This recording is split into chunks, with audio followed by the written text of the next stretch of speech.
digariskan bahwa saya harus menjadi seorang entertainer. Alhamdulillah. Gue kan emang seorang perantauan, gue dari Medan yang ingin berkarir di Jakarta. Tapi ini adalah awal sebelumnya sih gue emang kuliah sih tadinya, cuma setelah gue pergi gue agak malas untuk kuliah karena udah tahu cari duit ya. Dan emang awalnya gue berkarir itu dari model, cuma 6 bulan doang sih sempat. Gue awal-awal di Jakarta itu tinggal dengan kakaknya ibu, kakaknya mama.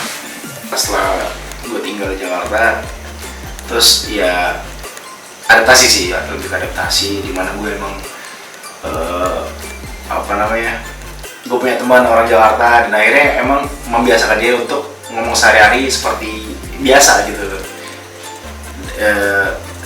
Lalu gue tuh aku nih, lalu gue casting dan akhirnya itulah akhirnya dikasih kesempatan untuk syuting pertama kali setelah logatnya mulai pelan-pelan mulai hilang. Dari awal gue berkarir aja, dari awal gue mulai syuting aja gue udah ngerasa wah ini mungkin jalan terbaik yang Tuhan kasih buat gue. Apalagi sekarang gue dikasih alhamdulillah rezeki yang melimpah dan dikasih keberkahan yang luar biasa, yang luar biasa. Ya gue semakin bersyukur bahwa ya udah berarti emang jalannya begini gitu, emang jalan membawakan gue begini. Artinya emang inilah yang lebih baik yang Tuhan kasih buat gue. Ini ada beberapa koleksi sepatu bola gue, sepatu bola, ada sepatu futsal. Ini sepatu favorit gue sih ini, dan ada inisial juga tuh MRB. MRB itu apa bang maksudnya? MRB itu nih makan roti bakar. Inisial gue. Jersey bola gue tuh jarang ya. Gue lebih sering jersey tim. Oke, jersey tim. Apa di bawah salah satunya? Tim bola gue kayak ini sama yang pasti kebanggaan gue sih. Oke. Indonesia pastinya. Jadi tim idola gue dari kecil. Dari pertama kali gue mencintai sepak bola, gue demennya Liverpool. Sebenarnya dulu sebenarnya gue di Medan itu sempat gue masuk sekolah bola dan sempat benar-benar terjun sih ke sepak bola tadi, sempat menggeluti jadi atlet, tapi terhalang karena kondisi kesehatan gue. Tadi kan gue kena gejala tipes, jadi dokter nyariin gue nggak bisa capek, nggak bisa diforsir stamina-nya gitu. Jadi ya gue sekedar hobi. Karena dulu kan tuh rutin banget tuh dulu pas sekolah bola. Dan sempat gue masuk KONI juga sih. Jadi seminggu bisa 3 kali latihan. Bola itu kan hobi gue tuh, bahkan sebelum gue terjun ke dunia entertain kan. Jadi ibaratnya cinta pertama gue. Tapi ya berhubung sekarang cuma sekedar hobi, bukan sebuah profesi, jadi mau nggak mau sekarang gue lebih prioritasin syuting. Gue harus main bola nih, karena gue kalau nggak main bola seminggu aja pusing kepala gue tuh. Sekarang gue menjalanin kegiatan syuting, kegiatan entertain itu sebagai profesi, sebagai kegiatan profesional. Nah untuk main bola itu lebih ke sekedar hobi sih, untuk ngisi waktu luang gue paling, dan untuk ya nambah temen lah juga sekalian.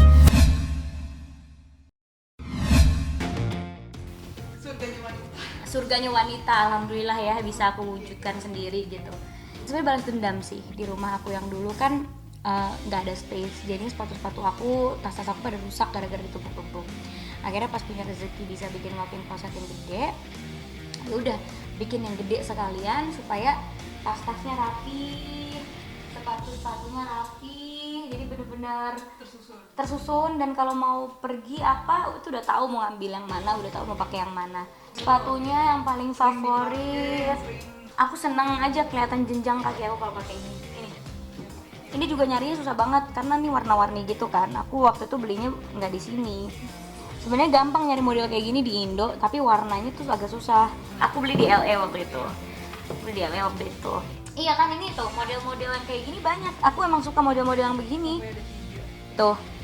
Suka aku emang. Dan ini emang aku beli yang warnanya netral. Heels itu aku pakai untuk aku acara-acara formal sih. Jadi acara formal atau kalau aku mau meeting sama klien, itu biasa aku pakai heels, nyanyi pakai heels. Cuma sehari-hari sih aku pakai ini guys tuh.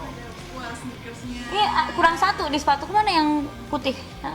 Kalau tas yang favorit sebenarnya 2 ini. Dan ini fun fact-nya, ini baru aku beli seminggu yang lalu dan aneh banget aku beli di saat pandemi, tapi orang lihatnya kayak ngapain sih pandemi beli tas, cuma ini tuh susah banget nyari warna ini, jadi takut keburu laku. Jadi udah deh aku beli, aku simpen dulu, nanti setelah pandemi baru dipakai. Terus ini juga favorit aku, ini aku beli untuk diri aku sendiri di saat aku ulang tahun. Jadi di saat aku ulang tahun aku menghadiahi diri aku sendiri dengan tas ini. Karena kebutuhan sih sebenarnya. Orang kiranya kayak ngapain sih beli tas mulu, tapi sebenarnya kebutuhan. Kerja kita kan public figure, ketemu sama orang, terus kadang kita ketemu sama klien, partner bisnis. Untuk mempunyai look atau fashion atau penampilan yang bagus kan kita memang butuh tas. Kadang memang kita perlu pakai yang branded untuk ketemu sama mereka. Ini aksesorisku. Kenapa juga segede gini? Karena aku orangnya pelupa dan aku tuh suka sembarangan naruh anting. Nah dengan ditempatin kayak gini kan jadi nggak mungkin ada yang hilang dan tersusun rapi semuanya. Ini juga dua section gitu, ini yang bahan dasarnya gold, ini yang silver, jadi yang warnanya silver gitu. Suka semua sih, cuma yang paling sering aku pakai paling gini nih, yang bulat gitu atau yang gini. Aku juga beli doang, tapi in real life-nya aku juga jarang pakai. Aku sering banget mendengar omongan kayak ini suka sama lo tapi nggak jadi ngedeketin karena minder, atau Pri lo jangan terlalu gini nanti cowok minder. Aku capek sebenarnya denger itu, karena apaan sih gitu. Iya, tanggapan aku sih kayak apaan sih gitu.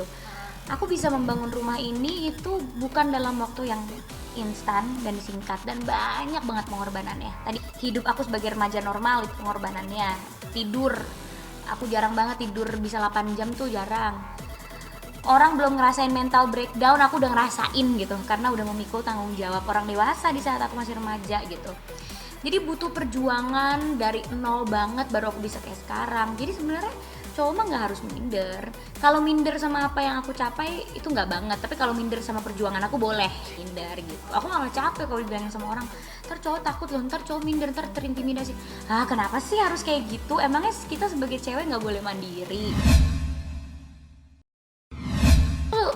Yang penting tau gak? Yang penting anak rumahan dan saga pak udah. Aku soalnya nggak suka sama cowok yang suka main, karena aku nggak suka main. Kalau masalah materi atau apapun itu bisa dicari bareng. Dan rezeki itu sumbernya dari mana-mana dan itu udah diatur sama Tuhan. Bukannya karena takut, memang belum ada yang jodohnya gitu. Enggak ada takut lah, kan mereka juga pasti kan. Enggak sih, saya rasa enggak. Mandiri juga kan, cowok-cowok banyak yang mandiri. Iya, jadi juga orangnya enggak harus begini, cowoknya enggak ada kriteria sih dia. Hubungan tiba-tiba berakhirnya juga di 2019 gitu kan.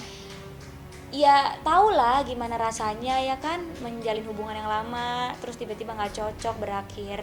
Itu kan juga mempengaruhi suasana hati, mempengaruhi pikiran, dan menjadi bahan pembelajaran aku juga untuk 2020 bagaimana nanti kalau mau berhubungan sama orang. Aku 24, semua teman-teman aku udah pada nikah. Iya, nah itu dia. Iya, aku mah nggak apa-apa, aku single sendiri deh di antara mereka yang sudah menjadi istri-istri gitu ya. Enggak sih, aku pengen nikah umur 30 aja nanti. Iya, ikut suami, mau suami rumahku, mau suami nanti rumahnya kayak gimana, kayak aku ikut aja. Karena menurut aku memulai ini dari nol kok, aku ngerasain hidup susah. Sebenarnya ya mau juga, namanya orang tua ya, itu sudah manusiawi ya. Cuman kan balik lagi jodohnya belum ada. Keras ya, bekerja keras, jadi dia ambisi.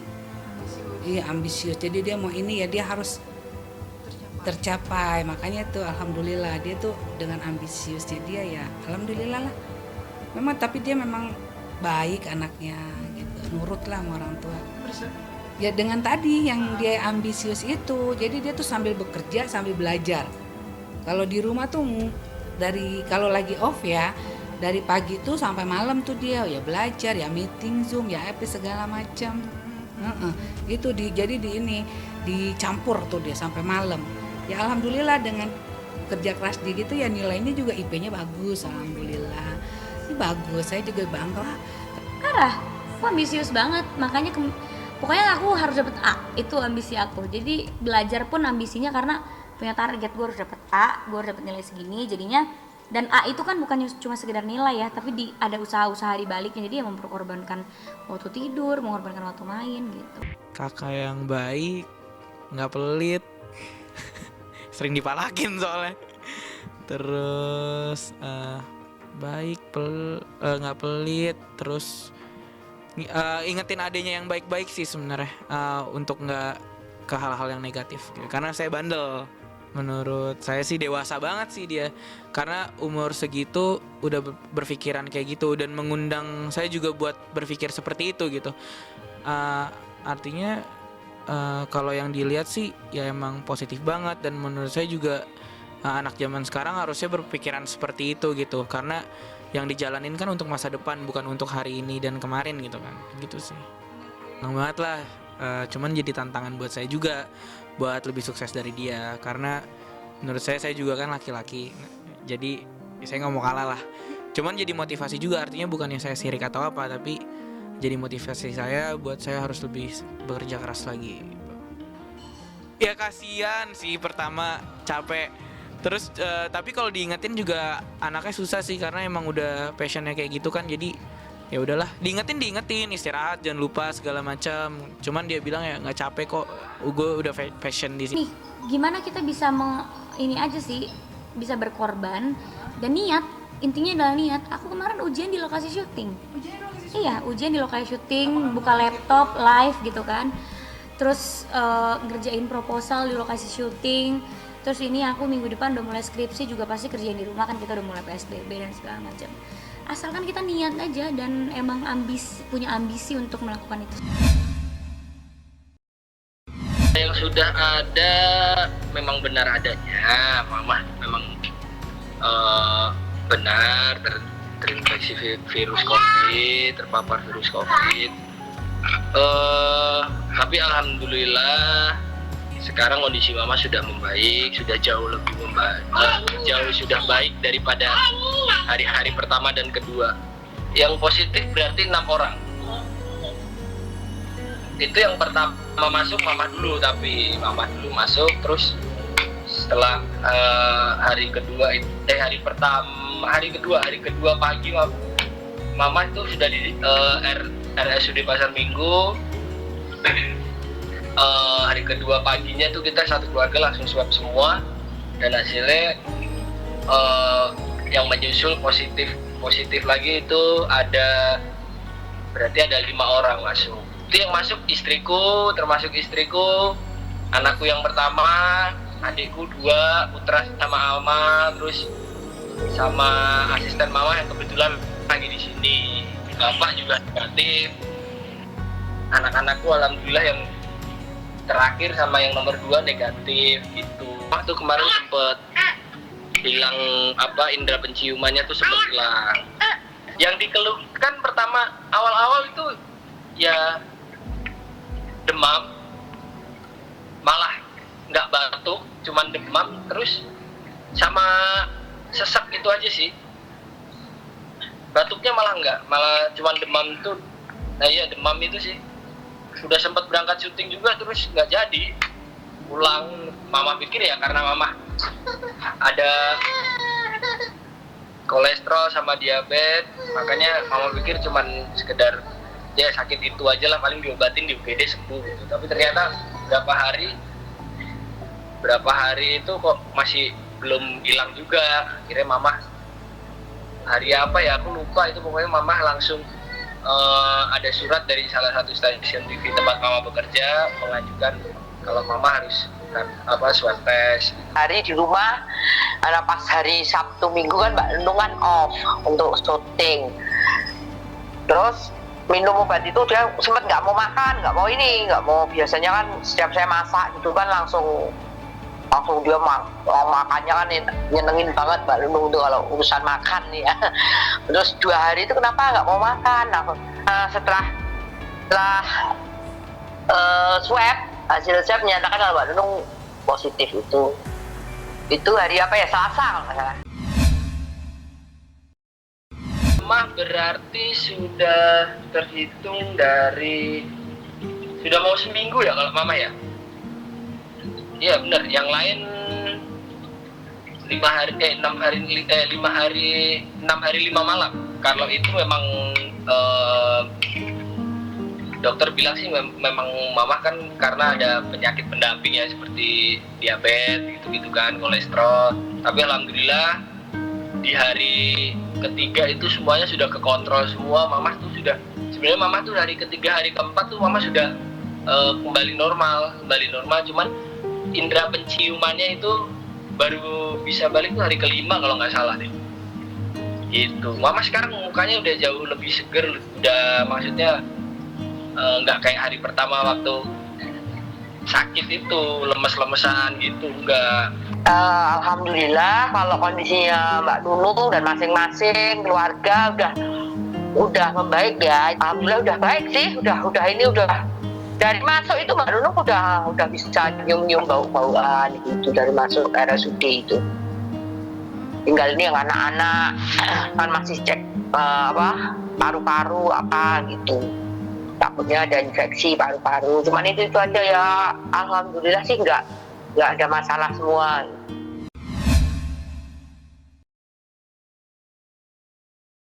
Sempet shock juga sih ya, nangis ya waktu dibawa ke rumah sakit. Ya sempet nangis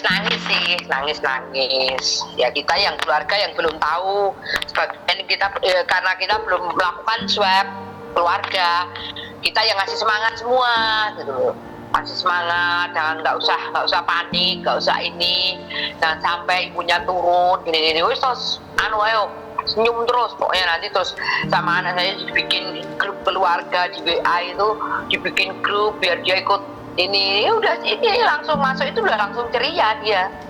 Kalau nangis enggak, cuman mama lebih ke apa ya, mama kan punya panic attack gitu kan, makanya kan dia lebih rasa paniknya tuh terus-terusan gitu loh. Makanya aku selalu bilang udah nggak apa-apa, nggak usah panik mama fokus biar cepat sembuh, nggak usah mikirin anak-anak. Ya kalau mau vikol ya vikol aja, nggak apa-apa. Anak-anak makan tetap makan. Orang jadwalnya aku juga udah tahu, jadwal makannya, jadwal minum susunya, jadwal tidurnya kan aku udah tahu gitu. Terus mama sih paling selalu bilang ya, tapi kan kamu kan belum pernah ditinggal istrimu. Kita hari kedua setelah anak istri sama adik-adikku masuk, kita malamnya langsung isolasi mandiri, keluar dari rumah dulu karena rumah harus disterilkan dulu.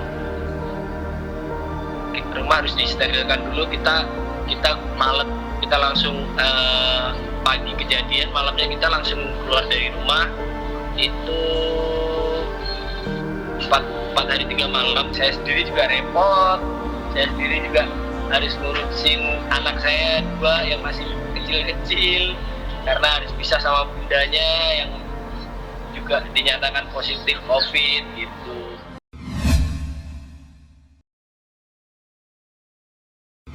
Bukan aib, Pak. COVID kan sudah mendunia ya, bukan hanya di Indonesia saja kan. Jadi ya siapa saja bisa kena.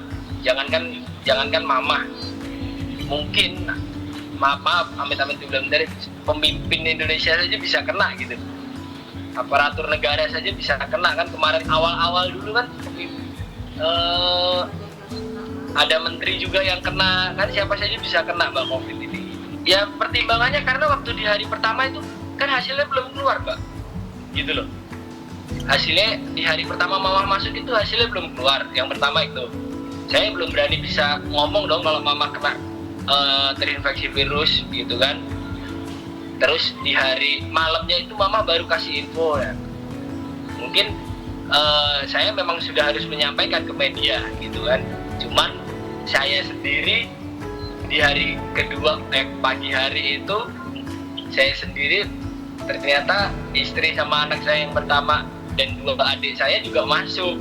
Buat rekan-rekan masyarakat, terutama buat yang masih bekerja di luar sana, di luar dalam artian yang nggak WFH, jangan pernah meremehkan COVID.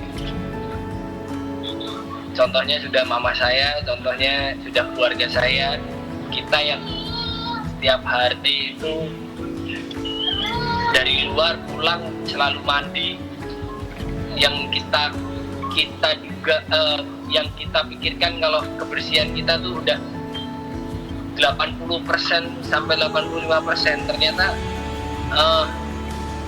mama saya sama istri saya dan anak-anak saya serta adik saya saja masih kena gitu. ART saya itu dipekerjakan di rumah Nunung untuk sementara karena dari 5 bulan yang lalu lah gitu, karena di sini kan juga udah nggak terlalu banyak kerjaan, jadi dia banyak nganggur, terus dia bantu-bantu di rumah Mbak Nunung gitu. Nah bukan kemarin 3 hari yang lalu itu dia diminta pulang kampung karena katanya Mbak Nunung beserta ada 5 keluarganya lagi itu terkena COVID-19. Kita cerita ke suaminya yang kerja di sini. Suaminya tuh yang tadi tuh yang bukain pintu. Nah itu dia tadi suaminya tuh. Bilanglah sama dia tuh, gitu sama suaminya itu, kalau saya pulang dulu ya ke kampung karena diliburkan di sini. Udah dia kan karena dia tinggal di sini, otomatis dia ngasih tahu kita gitu. Kan namanya juga nggak apa ya, namanya juga dari ART kan, udah gitu pesan berantai gitu kan. Jadi nggak Mbak Nunungnya yang langsung kasih tahu ke saya, atau dari pihak keluarganya, walaupun kita tetangga nggak nyangka aja Mbak Nunung yang bisa kena juga gitu. Ya mungkin banyak sebab lah ya, mungkin karena lagi capek, stres, atau sistem imun tubuhnya lagi down, jadi apa kan bisa segala macam gitu. Nah itu saya ya makin memperketat diri saya aja. 3 hari berturut-turut rumah sudah disterilkan, dan terakhir hari ini tadi, kita baru hari ini juga balik dari isolasi mandiri di daerah Pancoran situ.